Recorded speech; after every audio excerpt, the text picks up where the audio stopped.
بسم الله الرحمن الرحیم. الحمد لله رب العالمین و صلی الله علی عبده و رسوله الامی الامین و علی آله المهتدین. ان الله اشتری من المؤمنین انفسهم و اموالهم بان لهم الجنه.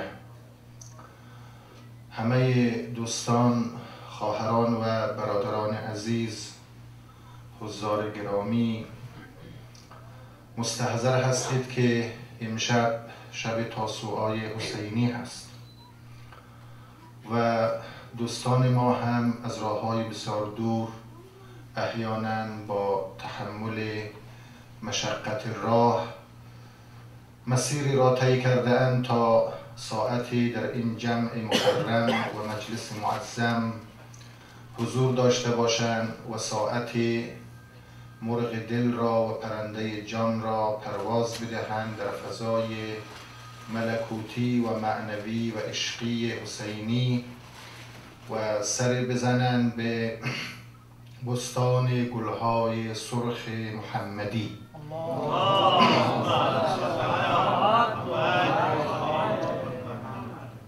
و از خدای بزرگ می خواهیم که تا پایان این مجلس و ختم این مجلس به ما توفیق عنایت کند که لحظه به لحظه، ثانیه به ثانیه ارتباط خود را با صاحب این مجلس یعنی ابا عبدالله الحسین علیه السلام پیوسته برقرار کنیم و ارتباط نزدیکتر بگیریم و با آب طهارت حسینی جان و روح و روان خود را شستشو بدهیم که تا تاسوعای دیگر و سال دیگر کی کجا خواهد بود و چه سرنوشتی در انتظار ما خواهد بود. البته ما خصلت‌های خوبی هم داریم، هر جا که باشیم و در هر نقطه از زمین که باشیم محال است ما زنده باشیم و اما عاشورا و تاسوعا را فراموش کنیم. من به خاطر می آورم که دوستان ما در کشورهای دوردست و غریب گاه شده که در منزلهای خودشان اگر حسینیه نبوده، مسجد نبوده، پایگاه نبوده، در منازل خودشان یاد و نام ابی عبدالله را گرامی داشته‌اند و ای بسا زیر چادرها و خیمه ها و روی سرگها مجلس برگزار کرده اند. عشق حسینی در تار و پود مردم ما دمیده شده و محال است که این عشق برکنده شود و خدا نیاورد اون روزی را که رابطه و علقه و ارتباط ما با مصدر پاکی و طهارت و عزت و شرف حسینی گسسته شود و قطع شود. من امیدوارم که این شبها برای همه ما آموزنده باشد و تعیین کننده باشد و طهارت بخشنده باشد. من به خاطر دارم که سالهای پیش، حدود 7-8 سال پیش بود، یک شب عاشورایی بود. من عصر روز 8 که شب تاسوعا می شد به این فراست افتادم که به دیوان حافظ یک تفعل بزنم و ببینم که حافظ امشب برای این مجلس و جلسه تاسوعای حسینی چه چیزی برای گفتن دارد و چه متاعی را عرضه می کند. همین که دیوان حافظ را باز کردم بسیار برایم جالب بود. یکی از غرر غزلهای حافظ آمد. اون غزل به قدر عمیق است و به قدر پرمحتوا هست و تکان دهنده و عرفانی و عشقی و ذوقی که من به راستی به روان حافظ و لسان الغیب درود فرستادم و نسبت او را با مصدر عرفان کشف کردم که او چه رابطه خوبی با این منبع دارد که متناسب با شب تاسوعا این غزل را پیش روی من قرار داده که این غزل را برای مردم از زبان یک عارف و غزل سرایی که کائنات را گاه وقت کوچک می‌داند حتی و میگوید که شعر مرا قدسیان از بر می‌کند. صبح دم از عرش می آمد خروش و عقل گفت قدسیان گویی که شعر حافظ از بر می کنند. وقتی او در این مقام هست اما در رابطه با شب تاسوعا غزلی را به من وانمود و نشان داد که این غزل متناسب شب تاسوعا هست. غزل این است که زانیار دلنوازم شکری است با شکایت، گر نکته‌دان عشقی بشنو تو این حکایت. هر خدمتی که کردم بی‌مزد بود و منت، یارب مباد کس را مخدوم بی عنایت. رندان تشنه لب را آبی نمی دهد کس، گویا ولی شناسان رفتند از این ولایت. در زلف چون کمندش هرگز مپیچ کانجا، سرها بریده بینی بی جرم و بی جنایت. باز تکرار کنم این بیت را. در زلف چون کمندش هرگز مپیچ کانجا، سرها بریده بینی بی جرم و بی جنایت. در این شب سیاه هم گم گشته راه مقصود، از گوشه برون آی ای کوکب هدایت. از هر طرف که رفتم جز وحشتم نیفزود، زنهار از این بیابان و این راه بی نهایت. ای آفتاب خوبان خون در دلم بجوشد، در یک ساعتم بگنجان در سایه عنایت. عشقت رسد به فریاد ور خود بسان حافظ، قرآن زبر بخوانی در 14 روایت. این غزل نکات بسیار عمیق عرفانی دارد، شکری دارد و شکایتی دارد. این شکر و شکایت خصیصه ذاتی عشق است. در حوزه عشق عاشق گاهی شکرگزار است و گاهی دل گرفته و ملول. اون زمانی که شکرگزاری می کند و در اوج بهجت و سرور و شادمانی درونی هست، لحظه دیدار است. در لحظه دیدار وقت عاشق جمال معشوقش را می بیند، دست و پایش را گم می کند، خود را فراموش می کند، گله ها از یاد می رود. اون وقت اون بیت حافظ به یاد آدم می آید که می گوید لاف عشق و گله از یار، زهی لاف دروغ، عشق بازان چنین مستحق هجرانم. اون لحظه است که آدم خود را هم فراموش می کند. بی خود شدم از خود، بی خودتر از این خواهم، با نام تو می گویم بی خودتر از این خواهم. من تخت نمی خواهم، من تاج نمی خواهم، پیش رخت افتاده بر روی زمین خواهم. اون لحظه شکرگزاری هاست و اما اون شکرم بدون کلام انجام می گیرد. شکر است که با کلام آمیخته نیست. اون شکر با نگاه آمیخته است. اون شکر با وجنات روح و روان و وحدت آمیخته است. قطره‌ای به دریا وصل می شود، ذره‌ای به اعماق و ژرفای هستی ذوب می گردد و حبه‌ای در متن کان فرو می رود، آنچنان که دیگر خودی باقی نمی ماند، یکی می شود، دریا هست و قطره‌ای وجود ندارد. و مولانا یک جای دیگر می گوید که لفظ و حرف و صوت را برهم زنم تا که به این هر سه با تو دم زنم. یعنی اون لحظه وصال لحظه‌ای که لفظ و صوت و حرف دیگه کارایی ندارد، دم هست، نفس هست و اون نفس هم از عاشق نیست، اون نفس از معشوق است. که مولانا جای دیگه گفته دم که مرد نای اندر نای کرد در خور نای است نه در خورد مرد.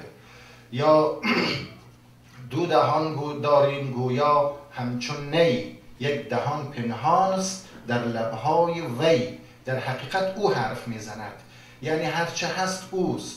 جمله معشوق است، عاشق پرده‌ای، زنده معشوق است، عاشق مرده‌ای. و اون لحظه شکرگزاری حقیقی هست که از لفظ و حرف و صوت و صورتها و کفها آدم عبور می کند، از صورت جهان عبور می کند، یعنی زلف به کنار می رود، رخ را می بیند. عارفان در این باب یک تعبیر بسیار زیبایی دارند در رابطه با جهان بینی و جهان شناسی. تعبیر جهان بینی یک تعبیر جدید هست. این تعبیر در متن قدیم عارفان ما وجود ندارد. اینها جدیداً اختراع شده و در عرض کنم که اصطلاحات معرفتی روزگار ما مطرح شده که جهان بینی درست میکنن، جهان شناسی درست میکنن. اساساً نگاه مهم است. جهان بینی نگاه ما نسبت به جهان، یعنی طرز تلقی ما از عالم، برداشت ما از این کائنات و از این سپهر برین. اونها جمله بسیار زیبایی دارن. عارفان میگویند که این عالم ماده و عالم کون و سپهر برین تماما زلف یار است، رخ یار نیست. رخ پشت این زلف نهفته است و همین زلف را ما میبینیم. اگر چنانچه این زلف به کنار برود ما باقی نمیمانیم. ما طاقت دیدار زلف یار را حتی نداریم، چه رسد به این که رخ را ببینیم. بعد مولانا در همین رابطه یک حکایت بسیار شیرینی را از لیلی و مجنون نقل می کند که می گوید مجنون عازم دیدار لیلی شد. می دانید که اون داستان یک داستان عشقی بسیار ناب عرفانی هست و اتفاقاً برخی عظیمی و کثیری از عرفای ما به اون داستان پرداخته است. بین دو قبیله جنگ بود دیگه، قبیله لیلی و قبیله مجنون، و برخورد قبایلی وجود داشت، مثل همون برخوردهایی که امروز بین عاشق‌های اتفاق میفته. پسری از یک قبیله و دختری از قبیله دیگر در ولایت ما نسبت به همدیگر عشق می‌ورزند و عاشق شدن و حق زندگی ندارن دیگه. اسمش من یادم نیست، همه میدونه که اسم این دو عاشق و معشوق و لیلی و مجنون روزگار ما چیه.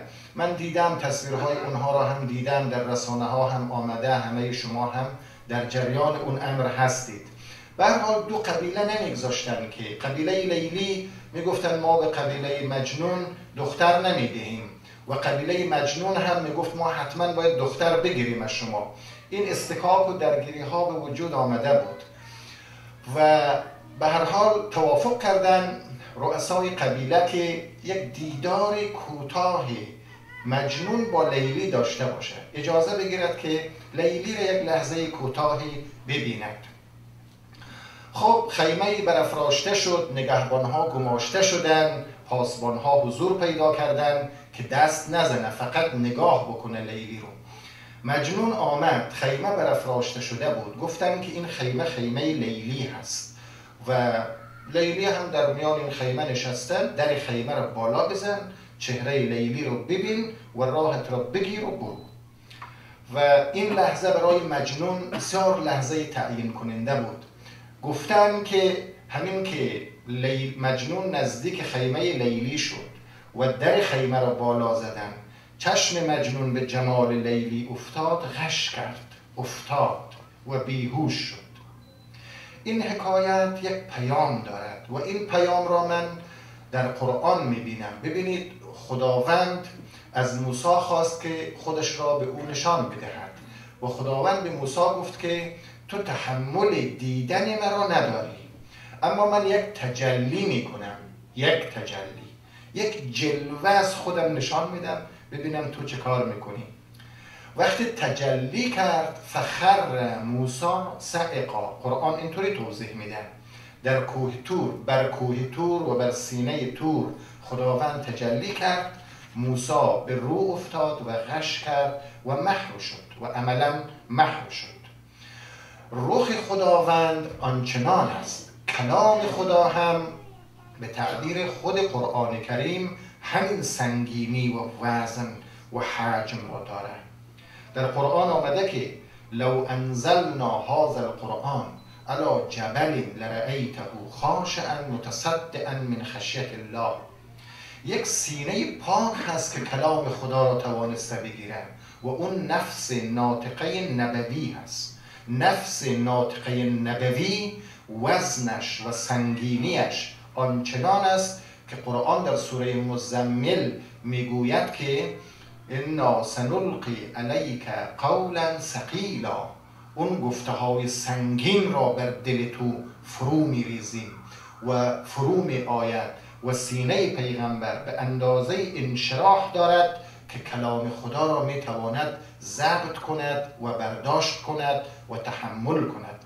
و از اون گذشته این انسان یک سینه بسیار فراخ و گسترده دارد. امانتدار خداوند است. انسان در مجموع آنچنان جایگاه رفیع دارد به لحاظ پذیرش لطافتها و ظرافتها و معنویتها و پیامهای عوالم برتر که هیچ موجود دیگری ندارد. قرآن صراحتا این مطلب را بیان کرده که انا عرضنا الامانة علی السماوات والارضین والجبال فابین ان یحملنها واشفقن منها فحملها الانسان انه کان ظلوما جهولا.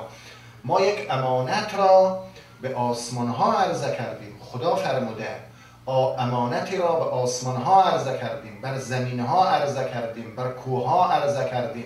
همه روی برتافتند و نگرفتن اون امانت را و ترسیدن و خوف برداشت اونها را که این امانت را قبول بکنند. فحملها الانسان. اون امانت را انسان تحمل کرد، انسان برداشت، گفت من این امانت را بر می دارم. این امانت چیست که خداوند به انسان داده؟ امانت عقل است، امانت آزادی هست، امانت اراده و اختیار هست، امانت کرامت هست.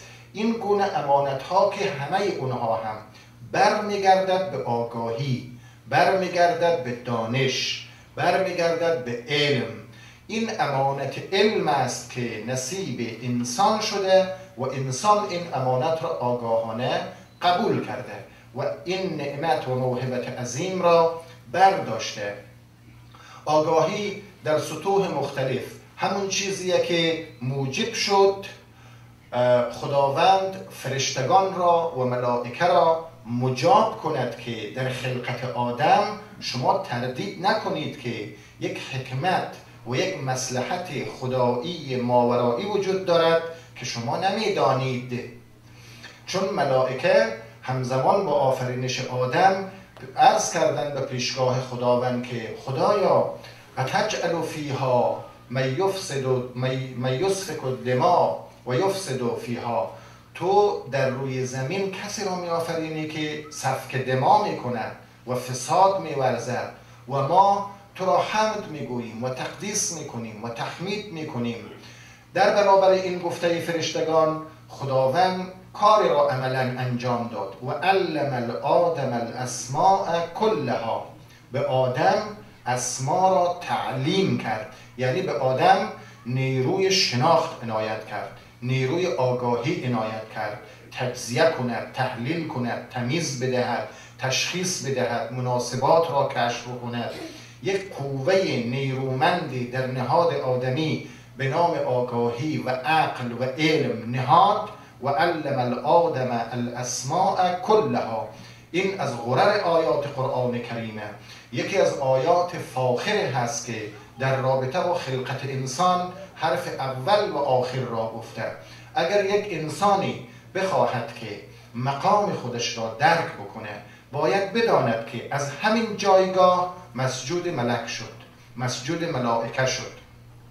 این آگاهی و این دانش و این علم و این استعداد بود که وقت خداوند دستور داد به آدم که اینها را به ملائکه عرضه کن، ملائکه وقتی شنیدن یا در برابر چنین استعدادی قرار گرفتن احساس کوچکی کردن و برگشتند و اظهار انابه کردند و گفتند پروردگارا ما نمیدانیم اون چرا که تو میدانی و این تو هستی که تصمیم گیرنده و اراده کننده و مرید مطلق هستی. به هر ترتیب میخواستم این نکته رو بگویم که آدم هم موجود اندکی نیست، اما انبیا و اولیاء خدا بر تاریخ اندیشه و تفکر و علم و آگاهی و ایمان و عشق آدمیت می‌درخشند.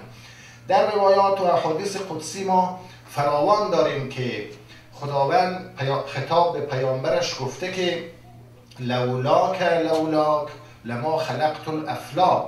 این از احادیث قدسی بسیار معروفه و عرفای ما هم اطراف این حدیث و اطراف این گفته بسیار تأمل کرده اند و میبالند بر این حدیث که اگر پیامبر نمی بود آفرینش خلق نمی شد، برای اینکه پیامبر نماد و سمبل از یک انسان کامل است. انسان کامل مسجود ملک هست و این مقدمه طولانی شد. من مطلبی را میخواستم بگویم که در مقام عشق ورزی عاشق اگر به رخ معشوقش برسد و عشق حقیقی داشته باشد و جمال محبوبش را ببیند غش می کند و اگر در مقام عشق نباشد برای او نه زلفی مطرحه نه رخی مطرحه نه جمال مطرحه نه صورت مطرحه نه سیرتی مطرحه.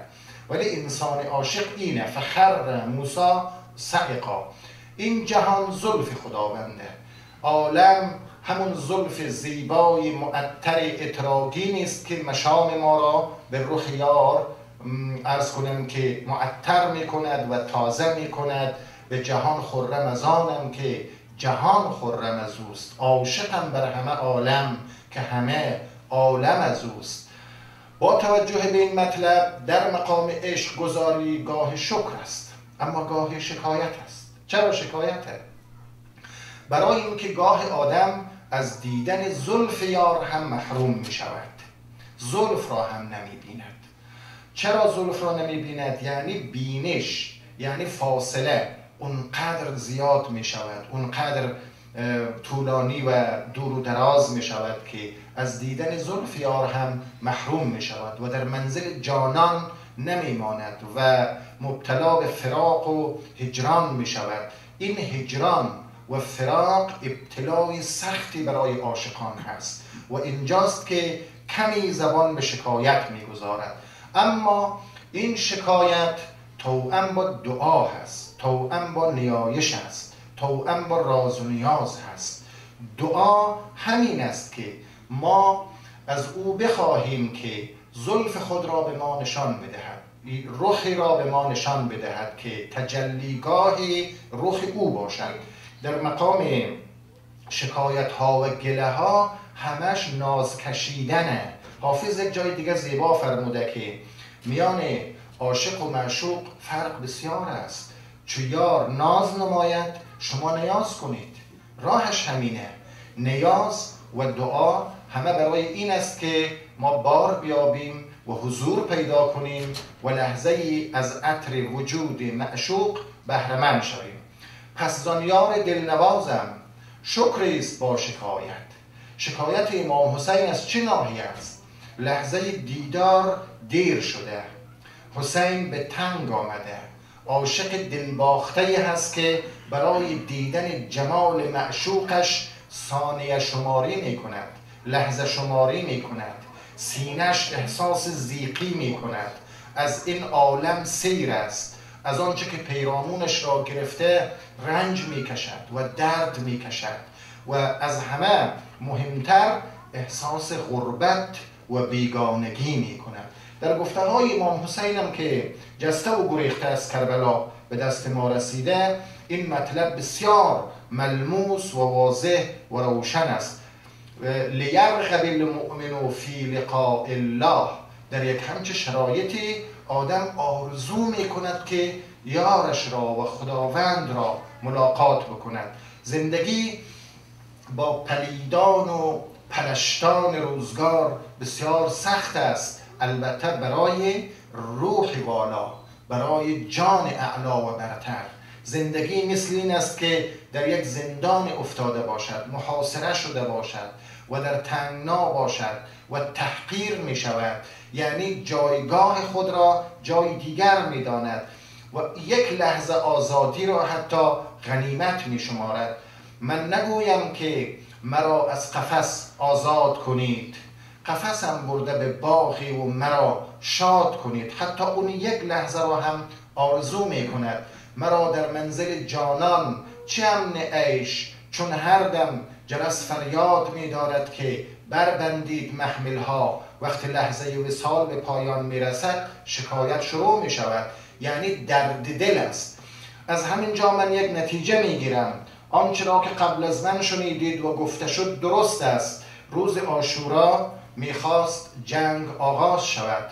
لشکریان عمر سعد آماده شدند.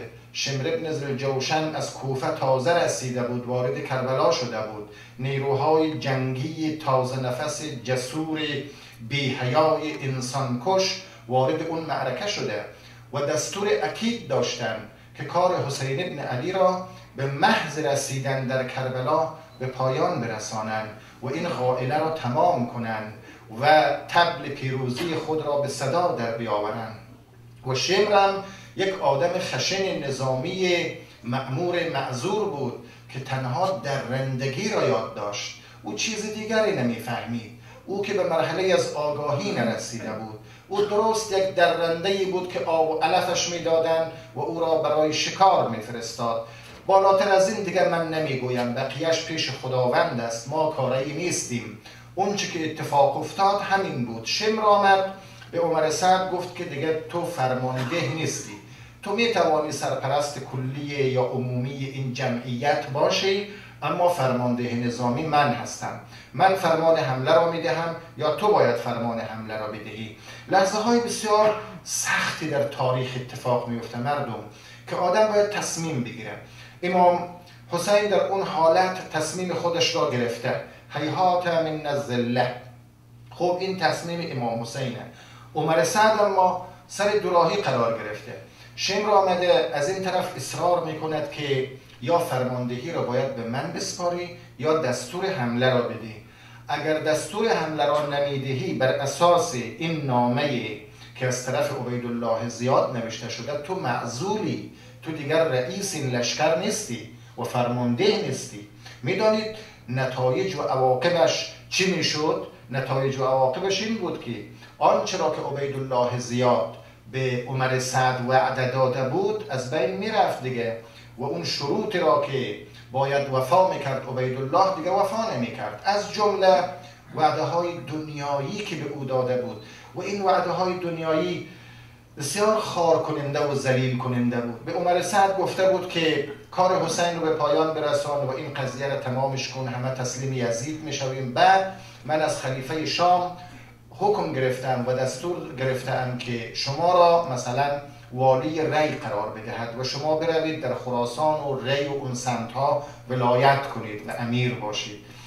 این آرزو یا حرص یا طمع یا دنیازدگی و افتادن در لجن قدرت خواهی و قدرت طلبی و شکمبارگی یک انسان مثل عمر سعد را که من دیشب کمی توضیح دادم که آدمی ناآگاهی هم نبود، آدمی پرنفوذی هم بود، آدمی با شخصیتی هم بود قبل از این حادثه، اما هیچ کدام اینها دلیل نمی شود که انسان تا آخر راه را به سلامت برود.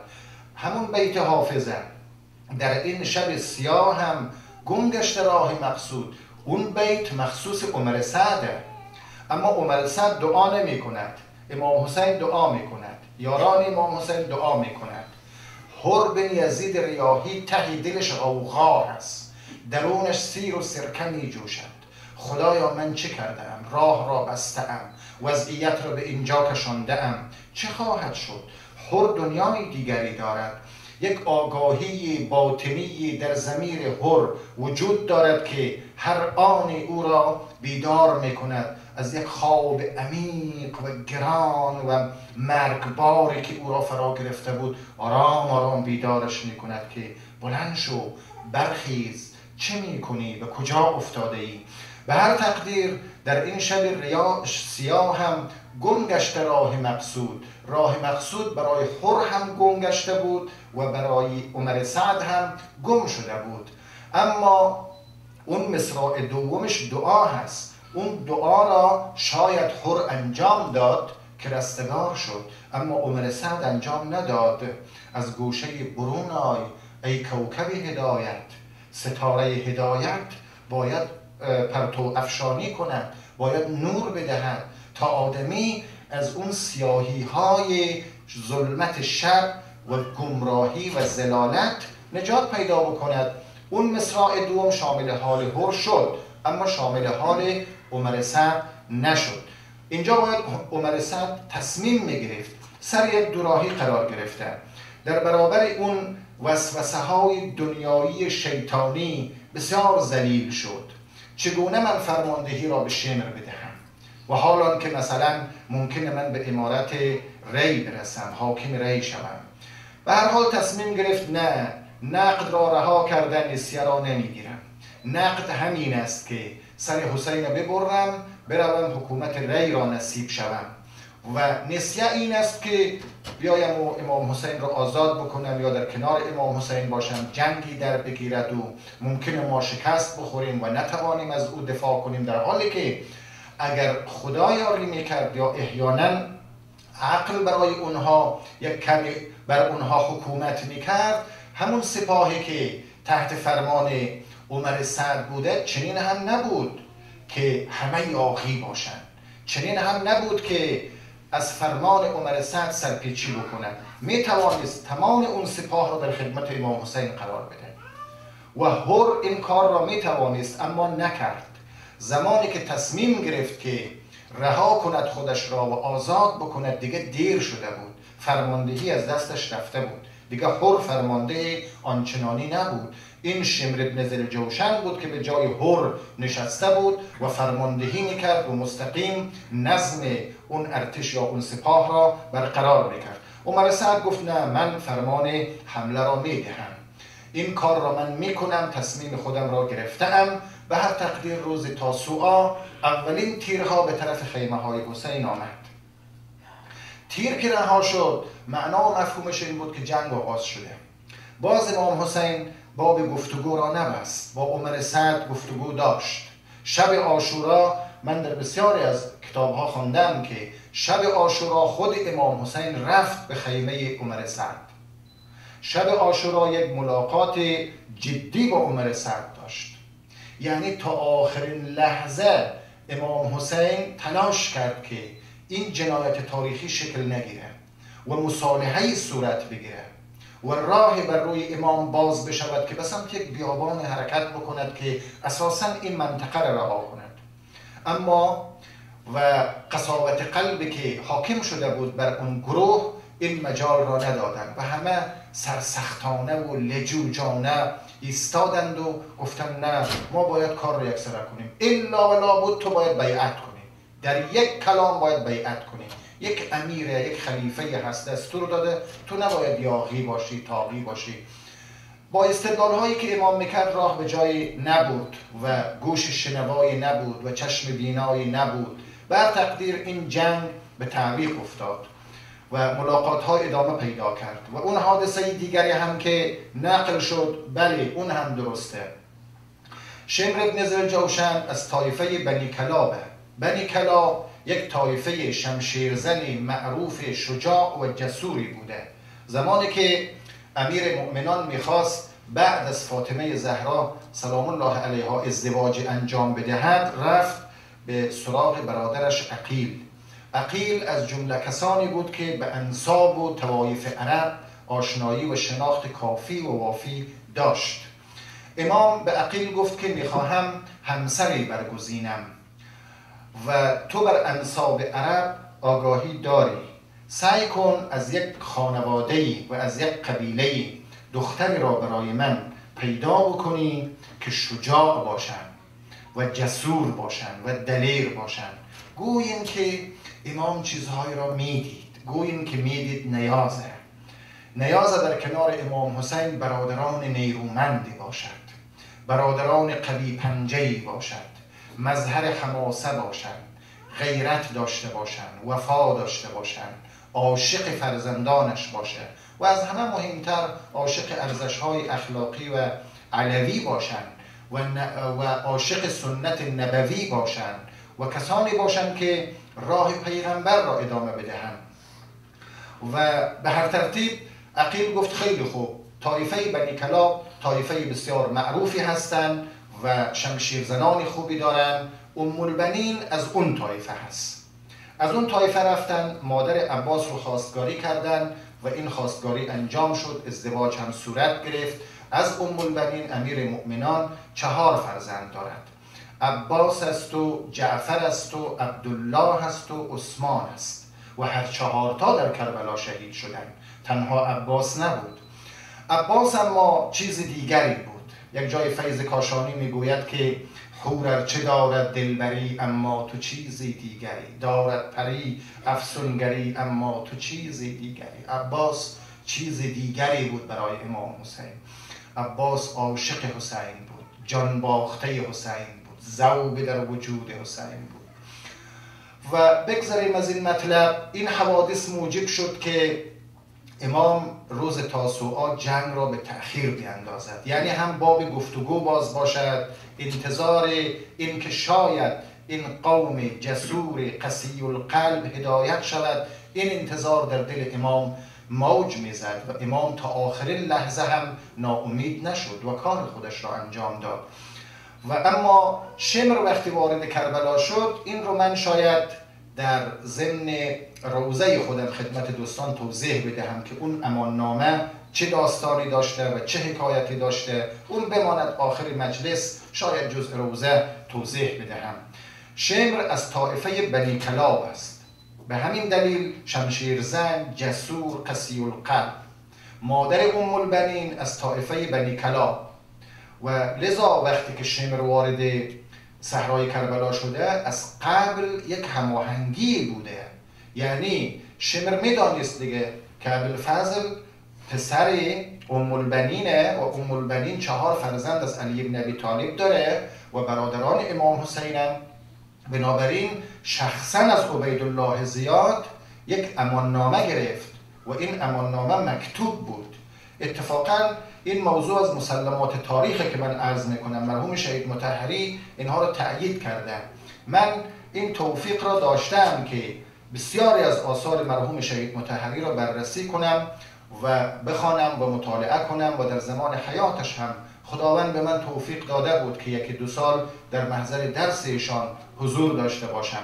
این که استناد میکنم به شهید مطهری برای اینکه شهید مطهری در حوزه تحقیق فرد بسیار محققی بود و مصلح بود، احیا کننده دین و مذهب بود. او کسی بود که تلاش میکرد خرافات و خرافه ها را از پیکر مذهب شستشو بدهد و پاک بکند. یک اثری دارد به نام حماسه حسینی. در اون اثر که به نام حماسه حسینی هست، تحریف های عاشورا و کربلا را برشمرده. بسیاری از اون چرا که شیعیان معتقد هستند، مرحوم شهید مطهری نفی میکنه. آدم برای اینکه عواطف عزاداران حسینی جریحه‌دار نشود یا بعداً عرض کنم که دل سرد نشود، گاهی عوام زدگی میکنه که یکی از حرفهای مهم مرحوم مطهری همین بود که میگفت واعظان ما، خطیبان ما، علمای ما، نویسندگان ما متاسفانه عوام زده هستند. هرچی را که در یک دهی مثلا شنیده اند و کدخدای ده گفته، همون چیز رو به نام مذهب، روزه، مقتل هی مرتبا تکرار میکنن به صورت یک امر کلیشه‌ای، بدون اینکه تحقیق بکنن که این واقعا بوده یا نبوده، اتفاق افتاده یا نیفتاده. و در حقیقت او تمام از کنم همش و همتش بر این بود که این واقعه ها و حوادث را که در کربلا اتفاق افتاده پالایش کنه، پاکش بکنه، تمیز بکنه، شفاف نشان بدهد به مردم. بنابراین چیزی را که ایشان تایید کرده باشه از روی تحقیقه و در حوزه تحقیق هم پهلوان بود. یعنی به قدر ید طولا و توانایی داشت و به قدر مسلط بود و آنچنان نبوغ فکری فوق العاده داشت که در حوزه فلسفه، در حوزه تاریخ، در حوزه تفسیر، در حوزه اصول فقه، در حوزه خود فقه و کلام، در تمام این حوزه ها مرحوم مطهری پنجه انداخته و با رجال و فحول به مناظره پرداخته، نه با اندک کسان. و البته خداوند هم به اونها توفیق داده بود. او شاگرد بسیار موفق مرحوم علامه طباطبایی صاحب المیزان بود که اون هم در تاریخ تشیع و در قرن اخیر و زمان حاضر به راستی که یک از ذخیره‌های گرانبهای جهان فرهنگ و جهان اندیشه تشیع است و شاگردی که به راستی تمام داشته های استادش را داشت به اضافه چیزهای دیگر مرحوم شهید مطهری بود. در صدد شرح حال توضیح و تبیین دیدگاه های مرحوم شهید مطهری نیستم، اما نباید نادیده گرفت. حق دیگران باید ادا شود، حق بزرگان باید ادا شود. اینها بسیار کار کرده اند. به راستی مثلا همین مرد را وقتی آثارش را آدم مطالعه می کند، این چقدر عمر کرده، چقدر درس خوانده، چقدر درس گفته، در حالی که ما شاهد بودیم بخش اعظم وقتش هم سپری میشد برای درس گفتن، شاگردان تربیت میکرد، دانشگاه میرفت و در حوزه علمیه از اساتید موفق و برجسته بود و درس میداد، فلسفه درس میگفت، جهانبینی درس میگفت. در روزگار او مارکسیسم مثل یک هیولا چهره نمایانده بود و فلسفه مارکسیستی مثلا دلها را و مغزها را فتح میکرد و او میدانداری میکرد و نقد میکرد و مباحثه میکرد. این مرد چقدر وقت داشته و چقدر نوشته و گوییم که اصلا خواب و راحت و آرام نداشته. کسانی که اهل تحقیقن میدانند دیگه که اگر کسی بخواهد 3-4 صفحه را تحقیق بکنه و یک مطلب علمی تحقیقی فلسفی یا تفسیری و کلامی را تدوین بکنه و تهیه بکنه، این چقدر انرژی از آدم میبره، این چقدر وقت لازم داره. اما با همه اینها عمر با برکتی داشته و دیگران هم که فعلا مجالش نیست توضیح بدهم. در عین حال همین مرد یک خصلت بسیار خوبی دیگری هم که داشت، حالا که کلام آمد بگذارید که عرض بکنم. یک خصلت بسیار خوبی دیگری که داشت این بود که با زبان مردم حرف میزد. فیلسوف بود، به معنای واقعی کلمه فلسفه اسلامی را میفهمید و فلسفه غرب را هم تا حدودی میفهمید، نه به اون طول و تفصیلی که امروز مطرحه و توسعه یافته و ترجمه شده این آثار عظیم فلسفه غرب در شرق رفته، اما در حد نیاز روزگارش میفهمید. حکمت متعالیه صدرایی را به راستی که خوب میفهمید و استاد چیره دست هم در اون زمینه بود. همین مرد فیلسوف فقیه متکلم مفسر داستان راستان می نویسه. شما عنایت کنید، این یک نوع گرایش نسبت به مردمه و دوست داشتن مردمه و اون وجهه هدایتی است که یک عالم میتواند داشته باشد. او میتوانست مثلا بگوید که خب داستان نویسی که در شأن من نیست، من بیایم داستان راستان بنویسم. یک کسی که مثلا اصول فلسفه و روش ریالیسم فرض کنید که مرحوم علامه طباطبایی را تنها اوست که میتواند شرح بدهد و توضیح بدهد، یا مغلقترین متن فلسفی ابن سینا را و ملا صدرا را او میتواند توضیح بدهد، فصوص ابن عربی را او میتواند شرح بدهد و توضیح بدهد که نمیاید داستان راستان بنویسد. این یک کار پیامبرانه است که این بزرگان انجام دادند. به هر تقدیر در رابطه با عاشورا هم ایشان خیلی کار کرده، از جمله همون حماسه حسینی هست. دوستان ما اون کتاب رو تهیه کنن، بخوانن، در رابطه با حوادث کربلا یک کمی تجدید نظر کنن. بسیار از حوادثی که از واجبات و ضروریات وقایع کربلا معرفی شده وجود نداشته، مستند تاریخی نداره، اما اون حادثه که شمر آمد کربلا و چه اتفاق افتاد به اتفاق مورخین نقل شده و مرحوم شهید مطهری هم من به خاطر دارم که در یک از سخنرانی‌هایش اون موضوع را به عنوان روزه انتخاب کرده بود و روزه‌اش را می‌خواند و شمر آمد و این اماننامه را از عبیدالله زیاد به هر ترتیب گرفته بود که خواهرزاده‌های خودش را مثلا امان بدهد. نزدیک خیمه‌های امام حسین آمد و گفت کجاست؟ خواهرزادگان من شمر ابن ذوالجوشن از طائفه بنی کلاب. رجزخانی رسم بود دیگه، پدرم فلانی، عموی من فلانی هست و من از فلان طائفه هستم، خواهرزاده های من کجا هستن. نام گرفت، حتی به نام اونها را صدا زد. عباس و جعفر و عبدالله و عثمان کجایم؟ عباس بسیار منقلب شد، رنگش پرید. من فکر میکنم یک لحظه احساس خجالت کرد. به غیرت عباس نمی گنجید یک همچین مطلبی. بر تقدیر بار دوم صدا بلند شد. امام فرمود که ابی عبدالله گفت آقا برو جوابشو بده، واجبه، ببین چی میگه. آمد پشت خیمه ها گفت که چرا ما رو با این ادبیات صدا میزنی؟ چرا میگی خواهرزاده های ما؟ گفت خب هستی، خواهرزاده های ما، شما بچه های ام البنینید، شما چرا باید اینجا به شهادت برسید؟ این امان نام است. بیایید و از این صحرا بروید، اصلا با ما هم نباشید، بروید از این صحرا.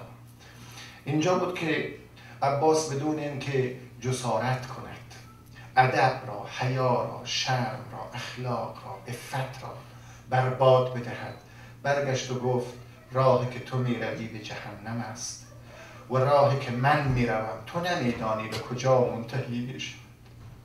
رهایم کن.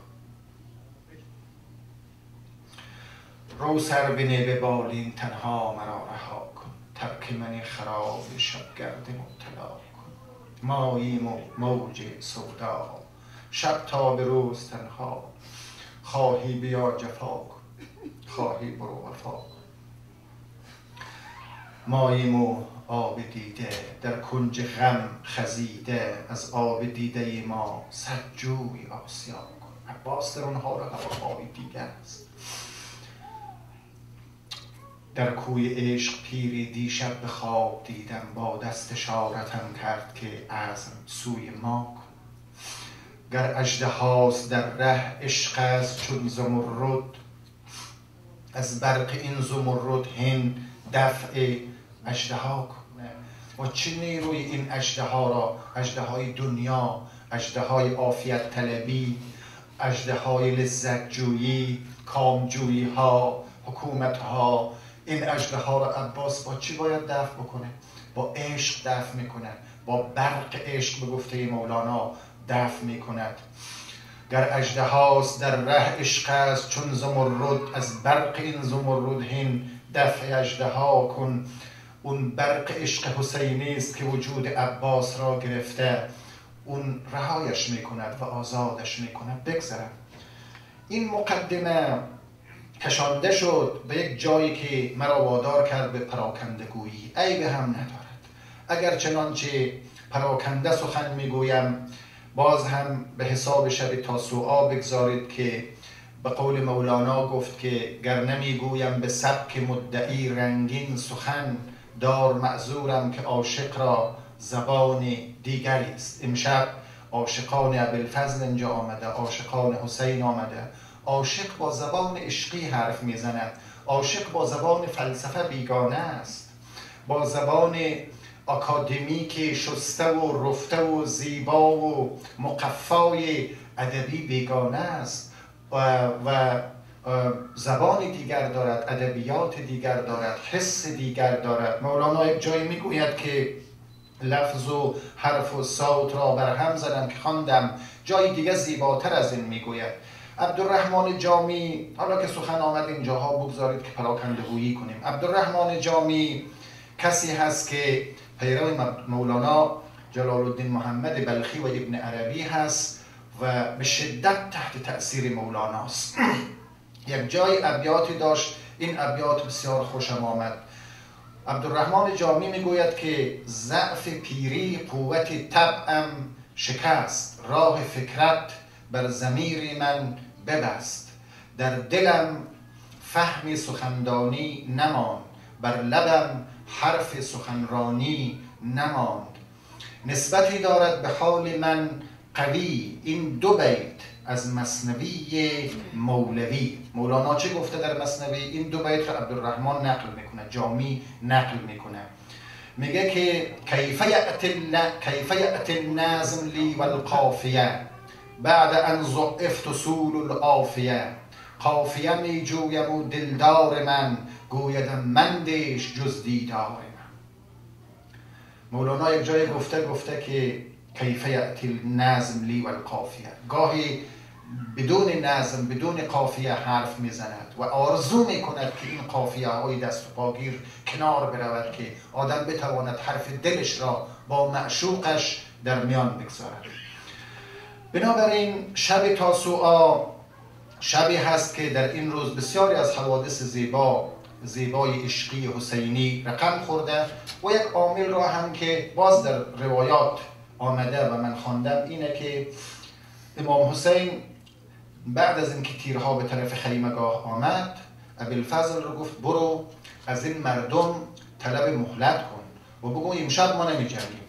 همین کار رو ابوالفضل کرد، یعنی عصر روز تاسوعا این کار رو انجام داد که شب هم اون ملاقات تاریخی امام حسین با عمر سعد اتفاق افتاده و دلیلش را آنطوری که در تاریخ نقل کرده اند خب یک بعدش را برجسته کرده، دلایل زیادی دارن. من عرض کردم بیشتر امام امیدوار بود که این صحنه منجر به خونریزی نشه، به یک نحوی این مردم هدایت شوند.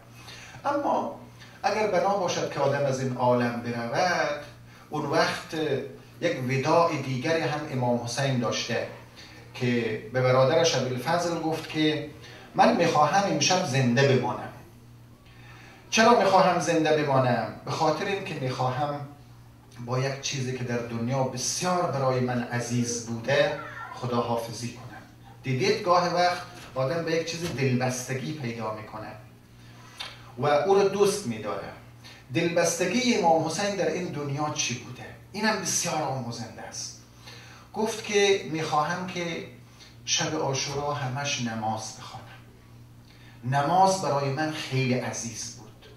اون لحظه های اتصال من به آسمان بود، لحظه های معراج من بود، لحظه هایی بود که تنهایی مرا پر می کرد، لحظه هایی بود که احساس غربتم تسکین پیدا می کرد، لحظه هایی بود که با مونس و غمگسار حقیقیم ارتباط برقرار می کردم و با او حرف می زدم. این پدیده عبادی که من در جهان داشتم سرمایه بسیار عظیمی بود برای من و همون نمازها مرا به اینجا رسانده و به این مقامها کشانده. میخواهم امشب نماز بخوانم و دعا کنم. خب در این رابطه من چند نکته عرض میکنم و بعد دیگه کم کم دامنه عرایزم را جمع میکنم و شما را به خدای بزرگ میسپارم که به بقیه کارها و مسائل هم برسید. بله وقت هم سپری شده و من هم متوجه نبودم، خب زیاد صحبت کردم. به هر تقدیر دعا مخ العباده، دعا مغز عبادت مردم. دعا را فراموش نکنیم. دعا یعنی چی؟ دعا یعنی خواندن، یعنی فراخوان، یعنی طلبیدن به الحاح و اصرار و تمنا و خواهش و نازبرداری. میان عاشق و معشوق فرق بسیار است. چو یار ناز نماید شما نیاز کنید. نیاز به این است که ما وقتی در برابر معبود و معشوق خود قرار میگیریم خود را نبینیم، خود را محو شده ببینیم، فانی ببینیم. هفتمین شهر عشق که در حوزه ادبیات عرفانی ما وجود دارد فنا هست، یعنی ما نباشیم. دعا به اون معنا هست. اما دعاهایی که ما انجام میدیم این دعاها هم جالبه. عاشقی گر زین سر و گر زان سر است، عاقبت ما را بدان سر رهبر است. مهم اینه که توی یک ارتباط برقرار کنی، حتی برای امور دنیایی. بیماری یک ارتباط برقرار کن و از او طلب شفا کن. مثلا در برابرت یک مشکلی آفریده شده، باز با او ارتباط برقرار کن، از او حل مشکل را بخواه. این مقدمه می شود برای اون دعای حقیقی. بله مولانا در مثنوی اشارات زیبایی دارد که همین بهانه‌های ظاهری دنیایی ما گاهی دست ما را میگیرد و اونقدر ما را بالا میبرد که خود ما هم متوجه نمیشیم که چقدر بالا آمدیم، به کجا رسیده ایم ما. او میگوید که بهر نان شخص سوی نانوا دوید، رفت از نانوایی نان بخره، داد جان چون حسن نانوا را بدید. بهر فرجه شد یکی تا گلستان، فرجه او شد جمال باغبان. همچو اعرابی که آب از چه کشید، آب حیوان از رخ یوسف چشید. اون کاروانی که آمدن که یوسف را پیدا کردن تشنه بودن دیگه، دلو را انداختن بین چاک آب بکشن بیرون. یک مرتبه دیدن که جمال زیبای یوسف آمد بالا. این یک مقدمه است، با موجب می شود که شما به یک ذیل مقدمه بسیار زیبای غیر قابل تصور و غیر قابل باور منتهی شوید. من دیگه عرضم را تمام می کنم، شما را به خدای بزرگ میسپارم. امیدوارم که در یک همچه شبهای عزیزی که گرد هم می آییم ما بتوانیم که راز کربلا را کشف کنیم. کربلا یک رازه و این راز را اهل راز کشف می کند. در اثر تجزیه و تحلیل های علمی جامعه شناسانه تاریخی هم بسیاری از ابعاد کربلا کشف شده، گفته شده. اونها هم سر جای خودش ارزشمند هست و سعی محققان مشکور است و شاعران که شعر گفتند در این باب سعیشان مشکور است. اما باز هم کربلا یک راز است. این راز را رازدانان کشف می کنند. ارتباط برقرار می کنیم با بساحت عزیز و نازنین ابا عبدالله الحسین علیه السلام و شما را به خدای بزرگ میسپارم. سخن از عباس به میان آمد. نمیدانم رسم ها چگونه هست. به من گاهی میگویند که روزه ها سر جای خودش خوانده شود. یکی از مسائل عمده ما همینه. کی آمده تعیین کرده که فلان شب اون روزه رو بخوان که واجبه؟ کی رو تعیین کرده؟ من سوالم اینه. کی گفته حتما مثلا شب ششم یا هفتم یا هشتم یا نهم فلان روزه باید خوانده شود؟ این بر اساس کدام روایت آمده؟ کی اینها رو گفته؟ ساخته ها و بافته های ذهن ما هست. مهم اینه که تو حالی پیدا بکنی. مهم اینه که یک لحظه‌ای که نشستی به هر بهانه‌ای یک ارتباطی به حسین پیدا بکنی. خودت رو وصل بکنی به اونجا به هر بهانه‌ای. تمام شهدا عزیزن، تمامشون ارجمندن، شهان آسمانی هستن به قول مولانا. با هر کدام در هر لحظه که حالی پیدا شد و ارتباط برقرار شد مبارک است. من زمزمه خواهم داشت در رابطه با عظمت کاری که حسینی انجام داده و عرض سلامی خواهیم داشت به پیشگاه حضرت زهرا سلام الله علیها و بعد هم شاید این شب برویم که شب تاسوعا هست به مادر علی اکبر هم یک سری بزنیم. بله، و یادی از جوان رشید حسین بکنیم، به یاد همه ای جوانانی که بسیار خوشم آمد. من باید اشاره کنم دوستان، من امسال از امام حسین تشکر میکنم که توسط یاران و دوستان خودش مرا کشان در جمع شما.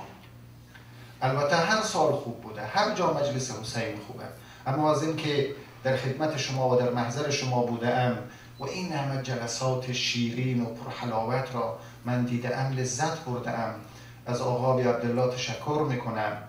من لایق نبودم اما آمدم و در محضر عاشقانش مشرف شدم و شبهای پیش وقتی این جوانان را میبینم که در یک شهر غریب گرفتار دهها وسوسه همه را رها میکنن، میآیند دور علم ابوالفضل سینه میزنن و چه نوحه های زیبایی میخوانند. باور کنید کمتر دیدم. باور کنید مردم، قدر این داشته هایتان را بدانید، قدر این جوانانتان را بدانید. تو را خدا نگذارید اینا ضایع شود. به خدا به پیشگاه امام حسین محکومید اگر این جوانان ضایع شود. وقتی نوحه میخوانند جوان ماه سیما، آدم به یاد علی اکبر میفته. همه چیز رو رها کرده آمده با اون صوت و با اون لحن و با اون زیبایی و هنرنمایی و فرهنگ وطنی و فرهنگ ملی مذهبی مجلس را چنان صفا می بخشد و چنان حال شوری می دهد که آدم باید به امام حسین تبریک بگوید. به هر تقدیر فضای مجلس شما بسیار زیبا و نازنین بوده و من سپاسگزارم از همه عزیزانم و زمزمه خواهیم داشت و بعد شما را به خدای بزرگ می سپارم. صلی الله علیک یا ابا عبدالله و علی الارواح التي حلت بفنائک. خیلی این بلندگو بلند نکن حاصل بگذار ملایم باشه، زمزمه کنیم یه حالی پیدا کنیم. صلی الله علیک یا ابا عبدالله و علی الارواح التي حلت بفنائک. ماتم آل علی را از دل زهرا بپرسید مردم. حالت لب تشنگان از روز عاشورا بپرسید. داغ مرگ نوجوانان را اگر خواهید دانید از سکینه و رباب و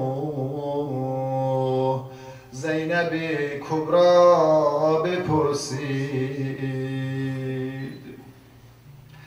سینه سوزان و فریاد زنان داغ دیده ای عزاداران همه از محشر کبرا بپرسید. زخم‌های پیکر مجروح شه از من نخواهید. از سنان و تیغ و تیر و خنجر اعدا بپرسید. امان امان امان امان.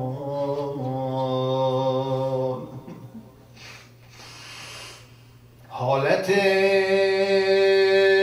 جانباز شهرا به هنگام شهادت یا ابا عبدالله روی خاک از خواهر او اسمت صغرا بپرسید. جسم سچاک عزیز فاطمه پامال کین شد. از سم اسپان و جولانگاه آن صحرا بپرسید. مو پریشان در بیابان دختران ماه سیما دست غم بر سر زنان از حمله اعدا بپرسید. من نمیگویم چه سان آتش گرفتان خیمه ها خود ز دود و شعلش از طارم اعلا بپرسید. من نمیگویم که حیران در عزای آل زهرا حالتش چون است باید از دل شیدا بپرسید. یک کسی رفت خدمت امام صادق علیه السلام، گفت آقا آداب زیارت رو به من یاد بده، عازم کربلا هستم. میدانید این آداب زیارت رو امام صادق به این صحابی یاد داده، بسیار هم جالبه. میدانید که قبر امام حسین رو میگویند قبر شش گوشه هست.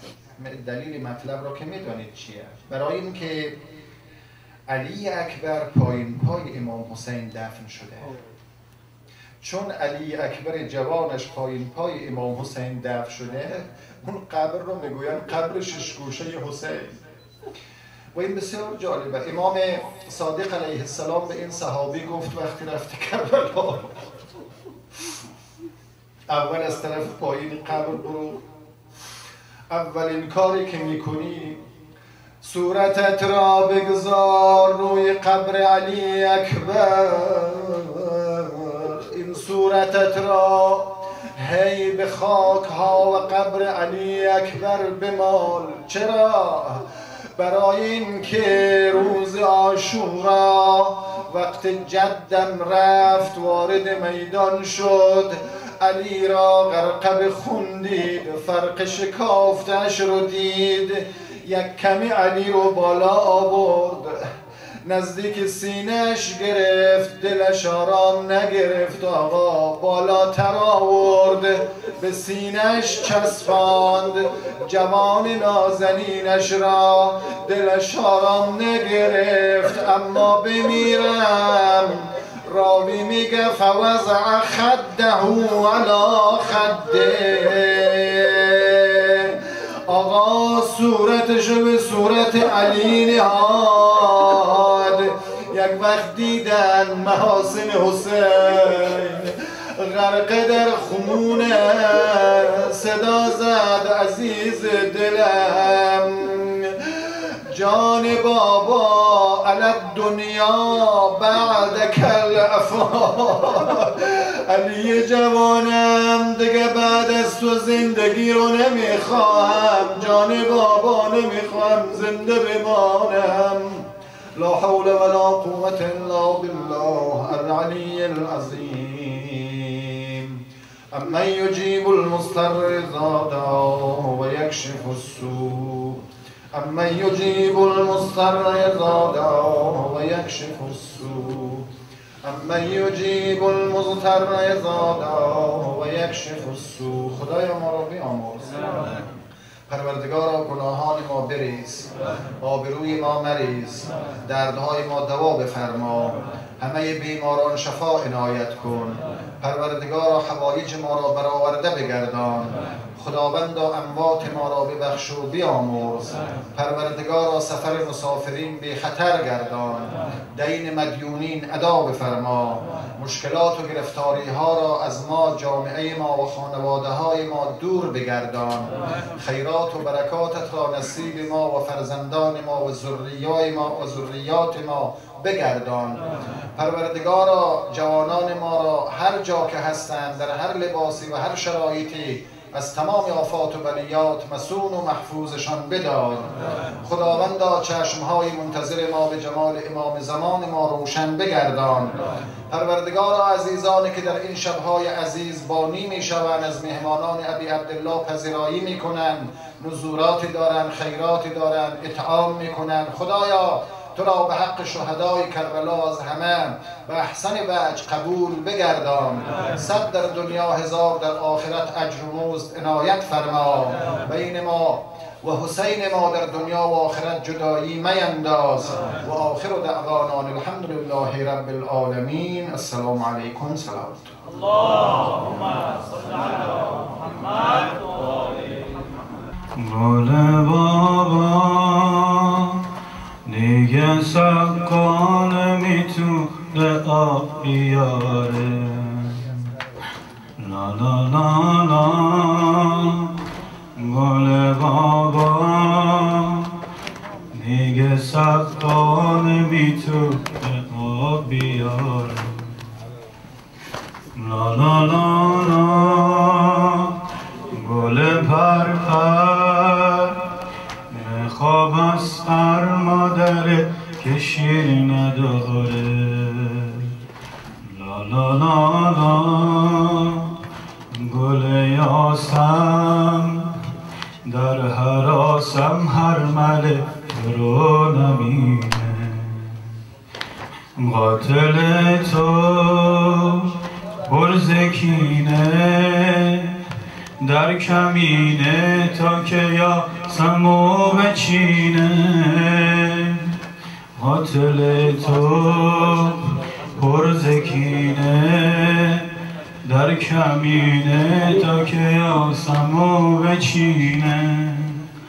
بارون میباره از چشمام جون نداره پاها موندم تنها.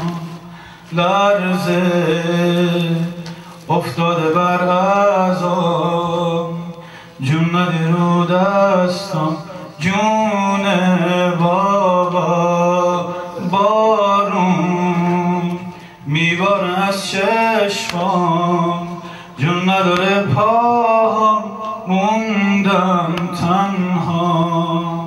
لرزه افتاده بر اعضام جون نده رو دستم جون بابا.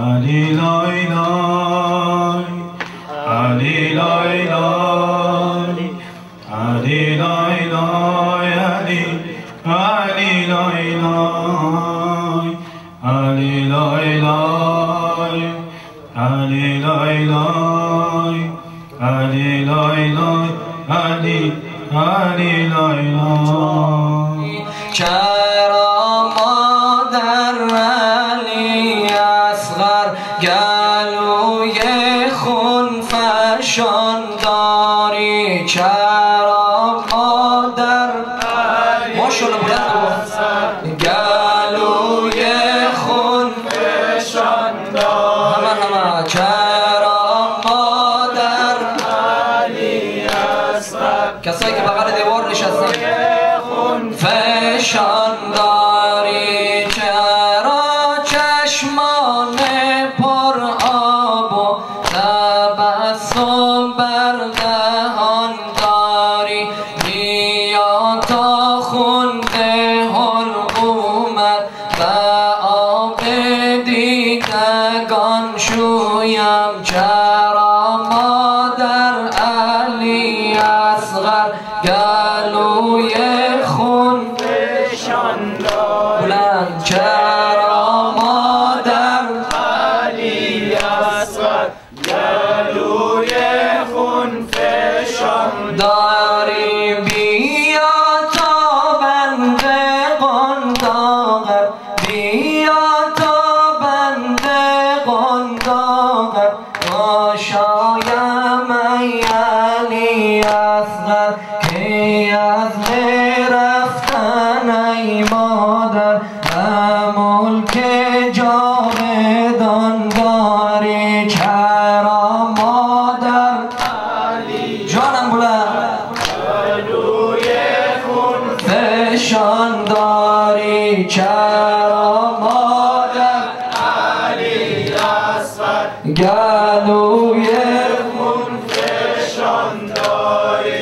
بیا تا جسم برخونت بیا تا جسم برخونت بخوابانم بگهوارت بخوابانم بگهوارت. چرا مادر اصغر گلوی خون فشان داری؟ جانم چرا مادر اصغر گلوی خون فشان داری؟ چرا چشمان پر آب و تبسم بر دهان داری؟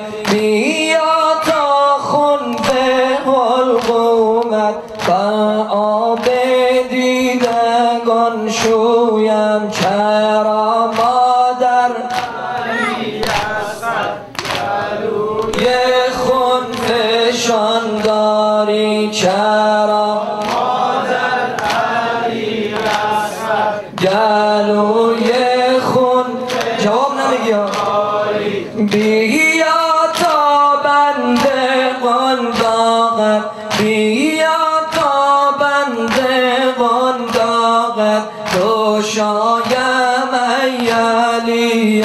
اصغر که از میرفتن ای مادر به ملک جاودان داری چرا مادر علی اصغر گلوی خونزشان داری. شادی روح پرفتوح ابا عبدالله و 6 ماهش علی اصغر بر محمد و آل محمد صلوات.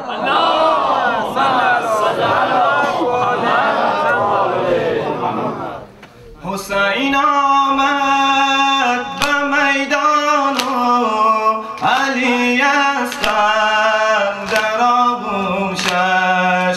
حسین آمد به میدان و علی اصغر در آغوشش. حسین آمد به میدان و علی اصغر در آغوشش.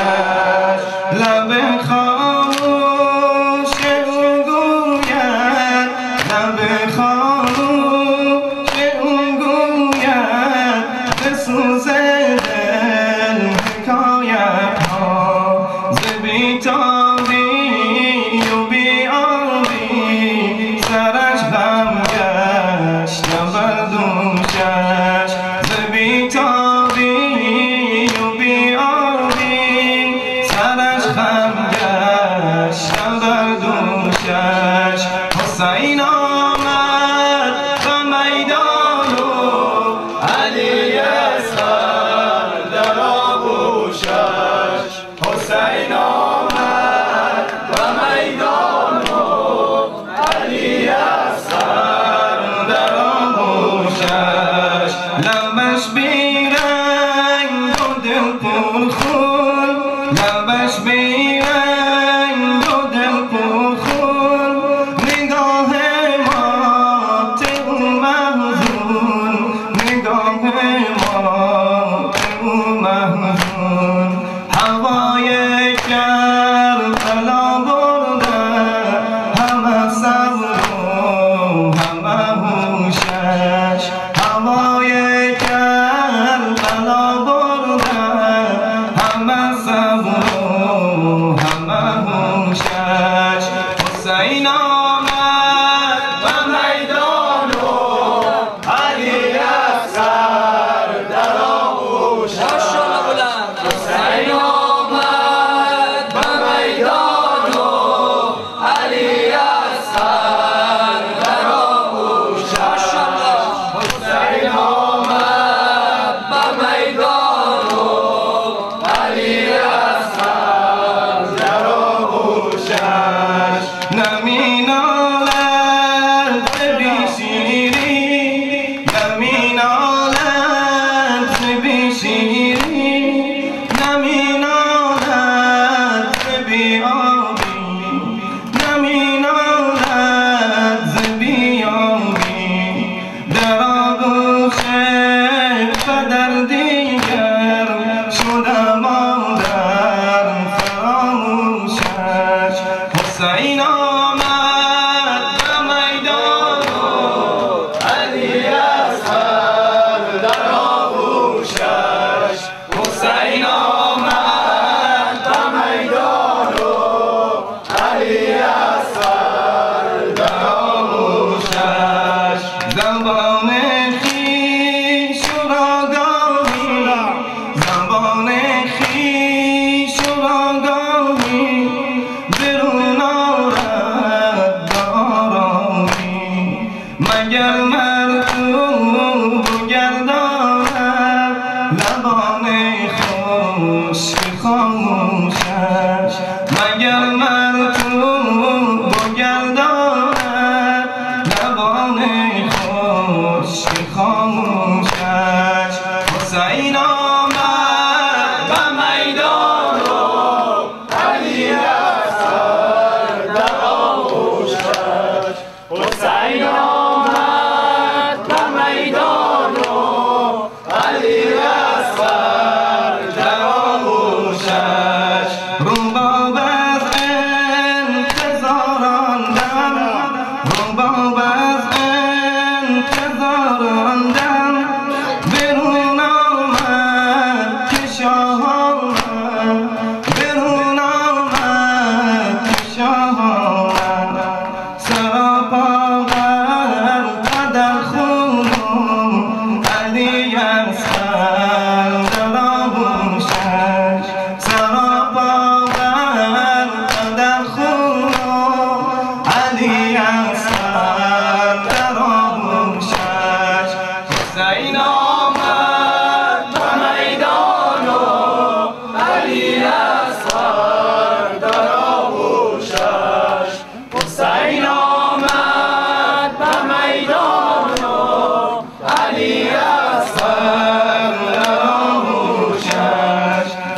خدایا جور بی حد بین خدایا جور بی حد بین که این مهمان افشان را سشوبت پیر زهراگین دریده گوش تا گوشه سشوبت پیر زهراگین دریده گوش تا گوشش حسین آمد تا میدان و علی اصغر در آغوشش حسین آمد تا میدان و علی اصغر در آغوش. سلامتی و فرج آقا امام زمان. صلوات محمدی.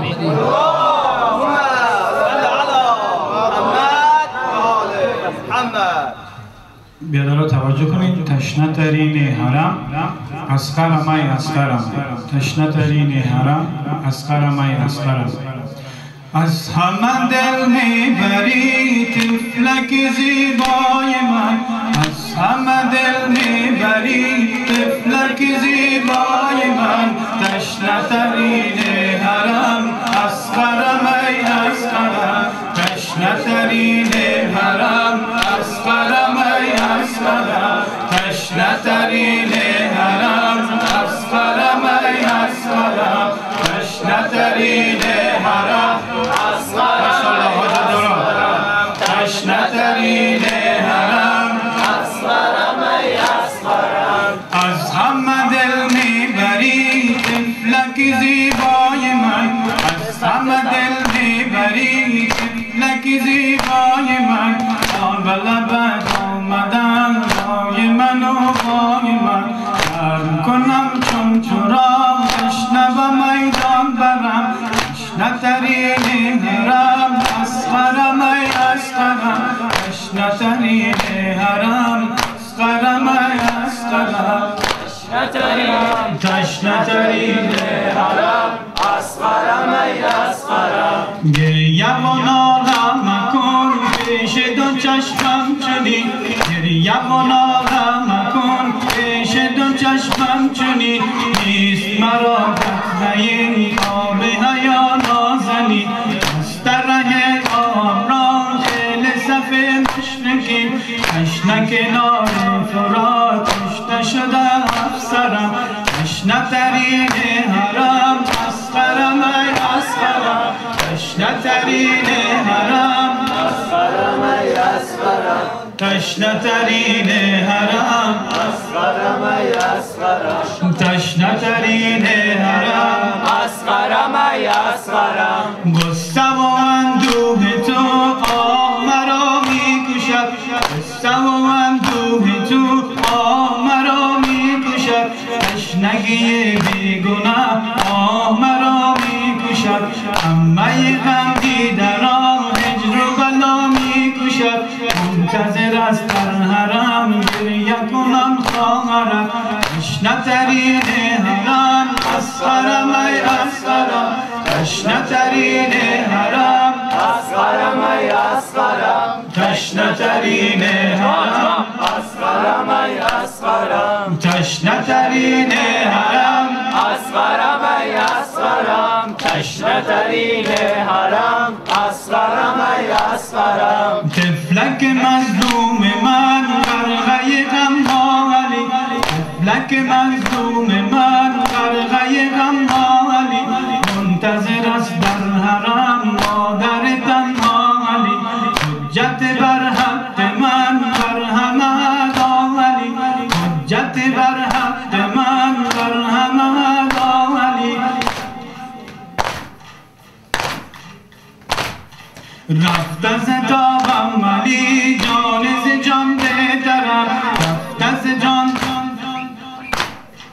تشنه ترین حرم اسقرمای اسقرم، تشنه ترین حرم اسقرمای اسقرم، تشنه ترین حرم اسقرمای اسقرم، تشنه ترین حرم اسقرمای اسقرم. بردم علی از سرین گریه تو گوش من، بردن علی از سرین گریه توش من آه چرا گشته است مقتلت آغوش من آه چرا گشته است مقتلت آغوش من باغ غم مرگ تو خود به کجا میبرم تشنه‌ترین حرم اصغرم ای اصغرم تشنه‌ترین حرم اصغرم ای اصغرم تشنه‌ترین